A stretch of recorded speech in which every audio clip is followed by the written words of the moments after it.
কোটা আন্দোলন শব্দটি আগে যতটা সহজ ছিল এখন আর সেটি নেই। প্রতিটি অর্জনের পিছনে যে রক্তচড়া গল্প থাকে সেই একই গল্প রচনা হয়ে গেল এই কোটা সিস্টেমকে সংশোধন করতে গিয়ে, যা কারোরই কাম্য ছিল না।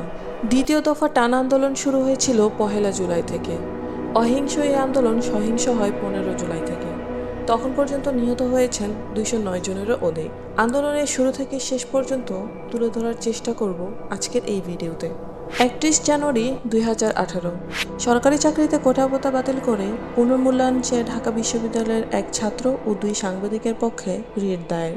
তখন সব মিলিয়ে 56% কোটা বিদ্যমান ছিল, ফলে যারা কোনো কোটায় পড়েন না তাদের প্রতিযোগিতা করতে হয়েছে বাকি 44%-এর জন্য। 9 এপ্রিল 2018 সরকারি চাকরিতে বিদ্যমান কোটা ব্যবস্থার বিরুদ্ধে চাকরি প্রার্থী ও বিশ্ববিদ্যালয়ের সাধারণ শিক্ষার্থীদের আন্দোলনের ধারাবাহিকতায় গত 17 ও 25 ফেব্রুয়ারি মানববন্ধন কর্মসূচি পালিত হয়। এরপর 4 মার্চ মানববন্ধন কর্মসূচি শেষে আন্দোলনকারীরা 13 মার্চ পর্যন্ত সরকারকে কোটা সংস্কারের সময়সীমা বেঁধে দিয়েছিলেন।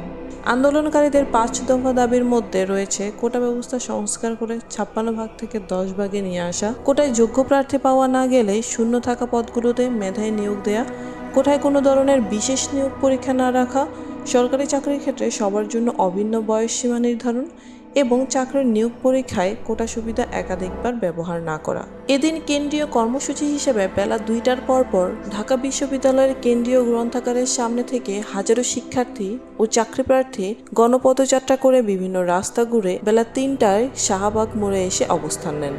আন্দোলনকারীরা ঘোষণা দেন জাতীয় সংসদের অধিবেশন থেকে ঘোষণা না আসা পর্যন্ত অবরোধ চালিয়ে যাবেন। রাত 7:45টায় আকস্মিকভাবে শিশু পার্কের দিক থেকে 15 থেকে 20 প্লাটুন দাঙ্গা পুলিশ কাঁদানে গ্যাস নিক্ষেপ করতে করতে শাহবাগ মোড়ের দিকে আসতে থাকে। তারা আন্দোলনকারীদের লাঠিপেটা শুরু করে। পুলিশের আকস্মিক হামলায় আন্দোলনকারীরা ছত্রভঙ্গ হয়ে 2 ভাগ হয়ে যায়। এরপর থেকেই মূলত আন্দোলন ঘিরে সহিংসতা শুরু।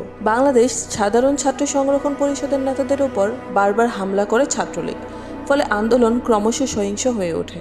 11 এপ্রিল 2018 জাতীয় সংসদে কোটা বাতিলের ঘোষণা দিলেন প্রধানমন্ত্রী শেখ হাসিনা। 5 জুন 2024 সরকারি দপ্তর, স্বায়ত্তশাসিত ও আধা স্বায়ত্তশাসিত প্রতিষ্ঠান এবং বিভিন্ন কর্পোরেশনের চাকরিতে সরকারি নিয়োগের ক্ষেত্রে 9ম থেকে 13তম গ্রেড মুক্তিযোদ্ধা কোটা বাতিলের পরিবর্তে অবৈধ ঘোষণা করে রায় প্রদান। এই রায়ের ফলে মুক্তিযোদ্ধা কোটায় 9ম থেকে 13তম গ্রেডে নিয়োগ দেওয়া আর বাধা থাকল না। 6 জুন 2024 সরকারি চাকরিতে কোটা ব্যবস্থা পুনর্বহালে আদালতের দেয়া রায় বাতিলের দাবিতে ঢাকা বিশ্ববিদ্যালয় বিক্ষোভ। সরকারি চাকরিতে 2018 সালের পরিপত্র বাতিল করে কোটা পদ্ধতি পুনর্বহাল সংক্রান্ত হাইকোর্টের রায়ের প্রতিবাদ জানিয়ে এবং চাকরিতে মেধাভিত্তিক নিয়োগ বহাল রাখার দাবিতে এই বিক্ষোভ সমাবেশের আয়োজন করা হয়। 9 জুন 2024 সরকারি চাকরিতে কোটা ব্যবস্থা পুনর্বহালের প্রতিবাদে আবারও বিক্ষোভ সমাবেশ করেন ঢাকা বিশ্ববিদ্যালয়ের শিক্ষার্থীরা তাদের দাবি মানতে সরকারকে 30 জুন পর্যন্ত সময় বেঁধে দেন। এই সময়ের মধ্যে দাবি পূরণ না হলে সর্বাত্মক আন্দোলনের ঘোষণা দেন তারা। একই দাবিতে চট্টগ্রাম ও বরিশাল বিশ্ববিদ্যালয়ের শিক্ষার্থীরাও আনন্দ কর্মসূচি পালন করেন। 1 জুলাই 2024 কোটা বাতিলের পরিপত্র পুনর্বহালের দাবিতে ছাত্র সমাজ ও বিক্ষোভ অনুষ্ঠিত হয় ঢাকা বিশ্ববিদ্যালয় সহ দেশের বিভিন্ন বিশ্ববিদ্যালয়ে। ঢাকা বিশ্ববিদ্যালয়ে অনুষ্ঠিত সমাবেশে 4 জুলাইয়ের মধ্যে দাবির বিষয়ে চূড়ান্ত সুরাহার আহ্বান জানানো হয়। এই সময় বৈষম্য বিরোধী ছাত্র আন্দোলনের পক্ষ থেকে 3 দিনের কর্মসূচি ঘোষণা দেওয়া হয়। এভাবে 1 থেকে 10 তারিখ পর্যন্ত শিক্ষার্থীরা শান্তিপূর্ণ আন্দোলন করে। 11 জুলাই 2024 আওয়ামী লীগের সাধারণ সম্পাদক ওবায়দুল কাদের বলেন, কোটা বিরোধী আন্দোলনকারীরা সর্বোচ্চ আদালতের বিরুদ্ধে শক্তি প্রদর্শন করছেন। এটি অনভিপ্রেত ও সম্পূর্ণ বেআইনি। ধানমন্ডিতে আওয়ামী লীগের সভাপতি শেখ হাসিনার রাজনৈতিক কার্যালয়ে এক সংবাদ সম্মেলনে এসব কথা বলেন ওবায়দুল কাদের। সচিবালয়ে এক সংবাদ সম্মেলনে স্বরাষ্ট্রমন্ত্রী আসাদুজ্জামান খান বলেন, শিক্ষার্থীরা লিমিট ক্রস করে যাচ্ছেন। এই দিন পুলিশের বাধার মুখেই দেশের বিভিন্ন স্থানে অবরোধ পালন করেন আন্দোলনকারীরা। 14 জুলাই 2024 গণভবনে অনুষ্ঠিত সংবাদ সম্মেলনে প্রধানমন্ত্রী শেখ হাসিনা বলেন, কোটা বিষয়ে আমার কিছু করার নেই। তিনি আরও বলেন, মামলার পর আদালত যেই রায় দেন এতে নির্বাহী বিভাগের কিছু করার নেই, আদালতেই সমাধান করতে হবে। কোটা বিষয়ক আরেক প্রশ্নের জবাবে শেখ হাসিনা বলেন, মুক্তিযোদ্ধাদের নাতিপুতিরা পাবে না, তাহলে কি রাজাকারের নাতিপুতিরা চাকরি পাবে? 2018 সালের আন্দোলন প্রসঙ্গে শেখ হাসিনা জানান, সেই সময় তিনি বিরক্ত হয়ে কোটা বাতিল করে দিয়েছিলেন। উদ্দেশ্য ছিল কোটা বাতিল হলে কি হয় সেটি দেখার। এই সময় বিসিএস এর নারীরা বাদ পড়েছেন, 23টি জেলায় কেউ পুলিশে চাকরি পাননি। পরে মধ্যরাতে সরকারি চাকরিতে কোটা ব্যবস্থা সংস্কারের দাবিতে আন্দোলনকারীদের অবমাননা করা হয়েছে দাবি করে ঢাকা বিশ্ববিদ্যালয় ক্যাম্পাসে বিক্ষোভ করেন শিক্ষার্থীরা। চট্টগ্রাম বিশ্ববিদ্যালয়ে শিক্ষার্থীরা বিক্ষোভ শুরু করলে হামলা চালায় ছাত্রলীগ। মিছিল হয়েছে জাহাঙ্গীরনগর ও জগন্নাথ বিশ্ববিদ্যালয়েও। রাত 10টা থেকে ঢাকা বিশ্ববিদ্যালয়ের বিভিন্ন আবাসিক হলে বিক্ষোভের পর মধ্যরাতে শিক্ষার্থীরা জড়ো হন টিএসসির রাজু ভাস্কর্যে। জামাতে শিক্ষার্থীরা চেয়েছিলাম অধিকার, হয়ে গেলাম রাজাকার সহ নানা ধরনের স্লোগান দেন।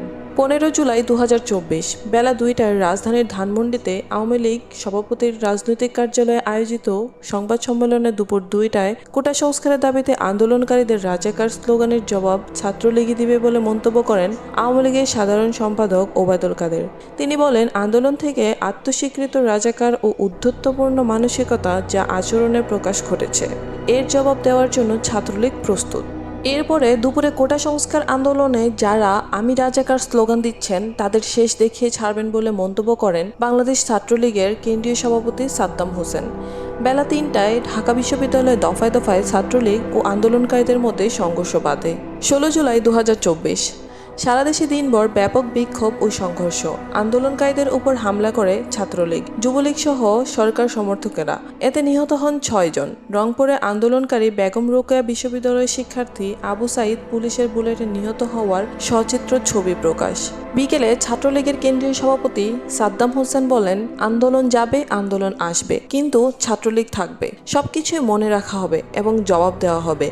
একটি ঘটনাও জবাব ছাড়া যাবে না। রাজাকারদের ফাঁদে পড়ে ইস্যুভিত্তিক আন্দোলনকে ভিন্ন খাতে প্রভাবিত করার চেষ্টা করলে ভবিষ্যতে আমরা দেখে নেব কত ধানে কত চাল হয়। আন্দোলনকারী শিক্ষার্থীদের নতুন কর্মসূচি। নিহত ব্যক্তিদের স্মরণে বুধবার গায়েবানা জানাজা ও কফিন মিছিল করবেন তারা। 17 জুলাই 2024 ঢাকা বিশ্ববিদ্যালয় সহ দেশের বিভিন্ন বিশ্ববিদ্যালয় থেকে ছাত্রলীগের নেতাকর্মীদের বিতরণ করে রাজনীতিমুক্ত ঘোষণা। রাত 7:30টায় জাতির উদ্দেশ্যে প্রধানমন্ত্রীর ভাষণ। 6 জন নিহত হওয়ার ঘটনায় বিচার বিভাগীয় তদন্তের নির্দেশ। একই সঙ্গে তিনি আন্দোলনকারীদের সর্বোচ্চ আদালতের রায় আসা পর্যন্ত ধৈর্য ধারণ করার আহ্বান জানান। 18 জুলাই 2024 দেশব্যাপী প্রতিরোধ, সহিংসতায় সংঘর্ষ ও গুলি। মোট নিহত প্রায় 17 জনের মতো। আন্দোলনকারী শিক্ষার্থীদের সর্বাত্মক অবরোধ কর্মসূচিকে কেন্দ্র করে ঢাকাসহ সারা দেশ ছিল প্রায় অচল। রাজধানী ছাড়াও দেশের 47টি জেলায় দিনভর বিক্ষোভ, অবরোধ, পাল্টাপাল্টি ধাওয়া, পুলিশের হামলা, গুলি ও সংঘাতের ঘটনা ঘটে। এইসব ঘটনায় আহত হয়েছেন অন্তত 1,500। 19 জুলাই কোটা সংস্কারের দাবিতে আন্দোলনরত শিক্ষার্থীদের কমপ্লিট শাটডাউন বা সর্বাত্মক অবরোধের কর্মসূচি ঘিরে রাজধানী ঢাকায় ব্যাপক সংঘর্ষ, হামলা, ভাঙচুর, গুলি, অগ্নিসংযোগ ও প্রাণহানির ঘটনা ঘটে। রাজধানী ঢাকা কার্যত অচল, পরিস্থিতি ছিল থমথমে। দেশের বিভিন্ন জেলাতেও ব্যাপক বিক্ষোভ, সংঘর্ষ ও সহিংসতা হয়। এদিন রাজধানীর বিভিন্ন এলাকায় গুলি ও সংঘর্ষে অন্তত 44 জন নিহত হয়, আর সারা দেশে নিহতের সংখ্যা ছিল 56 জন। আহত হন শিক্ষার্থী, রাজনৈতিক দলের নেতাকর্মী, পুলিশ, সাংবাদিক, পথচারী সহ কয়েকশো। শুরু থেকে এই আন্দোলনে ছিলেন শুধু শিক্ষার্থীরা, তবে এই সময় রাজধানীর বিভিন্ন এলাকায় স্থানীয় লোকজনকেও অংশগ্রহণ নিতে দেখা গেছে। আন্দোলনকারীরা জানান, 9 দফা দাবি না মানা পর্যন্ত চলবে শাটডাউন। রাতে সারা দেশে কারফিউ জারি করা হয়, সেনাবাহিনী মোতায়েন করা হয় এবং ইন্টারনেট সেবা সম্পূর্ণভাবে বন্ধ করে দেওয়া হয়। 21 জুলাই সরকারি চাকরিতে নিয়োগের ক্ষেত্রে কোটা পুনর্বহাল সংক্রান্ত হাইকোর্টের রায় সামগ্রিকভাবে বাতিল করে দেশের সর্বোচ্চ আদালত রায় প্রদান করে।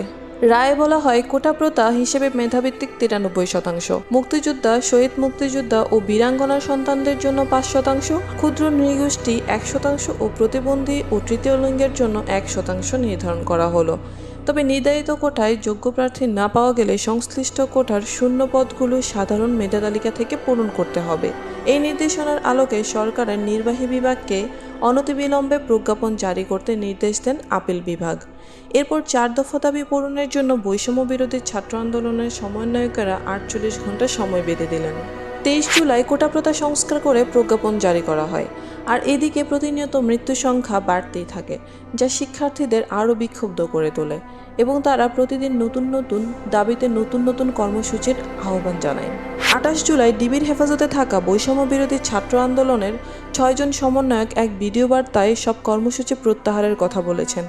ডিবি কার্যালয়ে ধারণ করা একটি ভিডিও বার্তা রাত 9টার দিকে গণমাধ্যমে পাঠানো হয়। ভিডিও বার্তায় কোটা সংস্কার আন্দোলনের প্ল্যাটফর্ম বৈষম্য বিরোধী ছাত্র আন্দোলনের সমন্বয়ক নাহিদ ইসলামকে একটি লিখিত বক্তব্য পাঠ করতে দেখা যায়, যেখানে তারা তাদের কর্মসূচি প্রত্যাহার করেছেন বলে ঘোষণা দেন।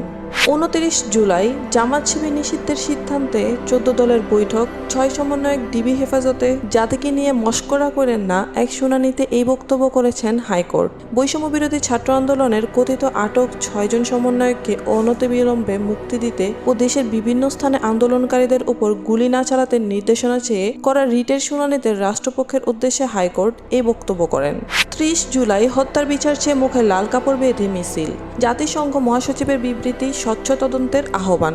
কোটা সংস্কার আন্দোলন ঘিরে সংঘর্ষে নিহত ব্যক্তিদের স্মরণে সামাজিক যোগাযোগ মাধ্যম ফেসবুকের প্রোফাইল লাল রঙের ফ্রেমে রাঙিয়েছেন অনেকেই। এইসব ব্যক্তির মধ্যে শিক্ষক, সংস্কৃতিকর্মী, সাংবাদিক, লেখক, শিক্ষার্থী সহ নানা শ্রেণী পেশার মানুষ আছেন।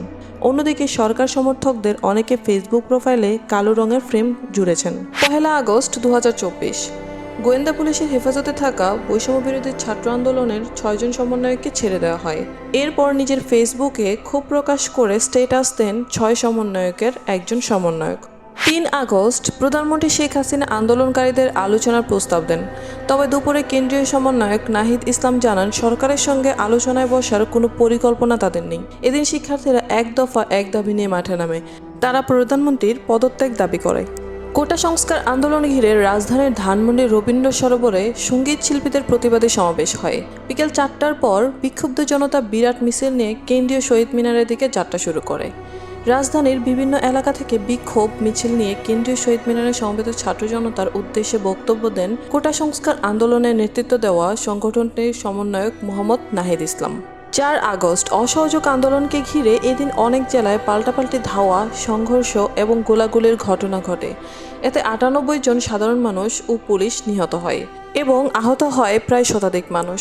5 আগস্ট বৈষম্য বিরোধী ছাত্র আন্দোলন মার্চ টু ঢাকা কর্মসূচির তারিখ পরিবর্তন করে 6 আগস্টের পরিবর্তে 5 আগস্ট সোমবার এই কর্মসূচি পালনের ঘোষণা দেন ছাত্র আন্দোলনের সমন্বয়ক আসিফ মাহমুদ। এতে সারা দেশ থেকে আন্দোলনকারীদের ঢাকায় আসার আহ্বান জানানো হয়। তারই পরিপ্রেক্ষিতে ছাত্র জনতা ও সাধারণ মানুষের ঢল নামে ঢাকায়। কারফিউ জারি থাকা সত্ত্বেও সবাই সেটি ভঙ্গ করে ঢাকায় ঢুকতে থাকে। সর্বব্যাপী আন্দোলনের মুখে আর কোনো উপায় না পেয়ে প্রধানমন্ত্রী শেখ হাসিনা পদত্যাগ করে দুপুর 2:30 বাংলাদেশ ছাড়েন। তার বোন শেখ রেহানার সঙ্গে বিমান বাহিনীর হেলিকপ্টারে দেশ ত্যাগ করেন। শেখ হাসিনা যাওয়ার আগে একটি ভাষণ রেকর্ড করে যেতে চেয়েছিলেন, সেই সুযোগটুকুও তিনি পাননি। ওই হেলিকপ্টারটি ভারতে অবতরণ করে। এই সময় গণভবনে অসংখ্য মানুষ ঢুকে পড়ে, তারা গণভবন লুট করে। বিকাল 4টায় আওয়ামী লীগের ঢাকা জেলা কার্যালয়ে আগুন দেয় আন্দোলনকারীরা। প্রধানমন্ত্রীর পদত্যাগ বাঙালির জন্য স্বস্তির কারণ হলেও বিভিন্ন জ্বালাও পোড়াও ভাঙচুর কখনোই কারোর কাম্য ছিল না। এর বাইরে ছাত্রছাত্রী সহ সাধারণ জনতা একসাথে সমবেত হয়ে উদযাপন করেন এই দিনটি।